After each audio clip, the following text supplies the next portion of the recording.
کسی زمانے میں ایسا ہوتا تھا کہ جب کوئی بیمار ہوتا تھا تو سب سے پہلا کام لوگ یہ کرتے تھے کہ صدقہ دیا کرتے تھے، ڈاکٹر کے پاس پھر جایا کرتے تھے، حکیم کے پاس پھر جایا کرتے تھے، سب سے پہلے اس کی جان کا صدقہ دیا کرتے تھے۔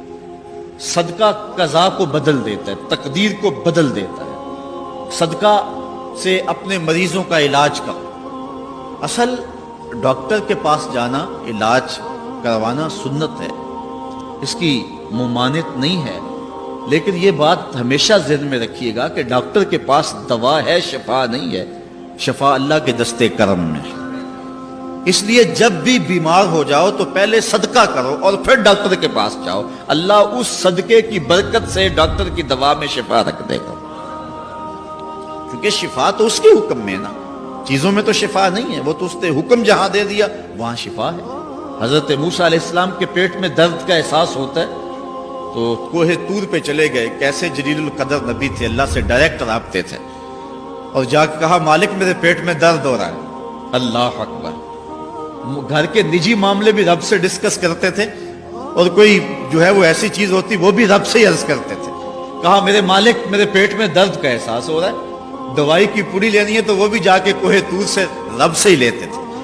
تو اللہ تعالیٰ فرمایا فلان جنگل میں چلے جاؤ، وہاں اس شکل کے پتوں کی ایک بوٹی ہے، اس کو توڑو نچوڑو، اس کا پانی پیو، تمہیں شفا مل جائے گی۔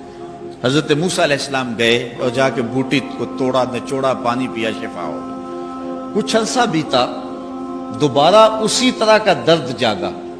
اب نسخہ تو ذہن میں تھا، کوہ طور پہ نہ گئے، اس جنگل میں چلے گئے اور جا کے بوٹی کو توڑا، اس کے پتے نچوڑے، پانی نکالا، پیا، لیکن درد اور زیادہ بڑھ جاتا۔ پھر دوبارہ آئے کوہ طور پہ، کہا مالک میں نے اسی درد پہ دوبارہ وہی بوٹی کا پانی پیا ہے، لیکن درد بڑھ گیا ہے۔ کہا موسیٰ اب جو آئے ہو کوہ طور پہ پہلے ہی آ جاتے۔ تو عرض کی مالک بوٹی بھی وہی اور درد بھی وہی۔ فرمایا سب کچھ وہی ہے، لیکن پہلے میرا حکم تھا، اب میرا حکم ساتھ شامل نہیں تھا۔ شفا بوٹے میں نہیں رکھی، شفا تو میرے حکم میں رکھی ہوئی ہے۔ اس لیے ڈاکٹر کے پاس جاؤ، حکیم کے پاس جاؤ، لیکن شفا اللہ سے مانگو، کہ شفا ہمیں دینے والا وہ ہے، وہ ایک وسیلہ ہے، ایک ظاہری طریقہ ہے۔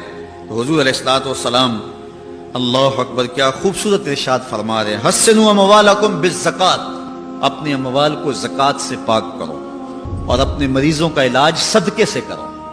جب مصیبتوں اور اذیتوں کے طوفان تمہاری طرف منہ کھولے ہوئے آئیں تو اس وقت اللہ سے آہوازاری کرو، اللہ کی حضور دعا کرو، التجا کرو اور اللہ سے مدد مانگو، وہ بلاؤں کے رخ کو موڑ دے گا، وہ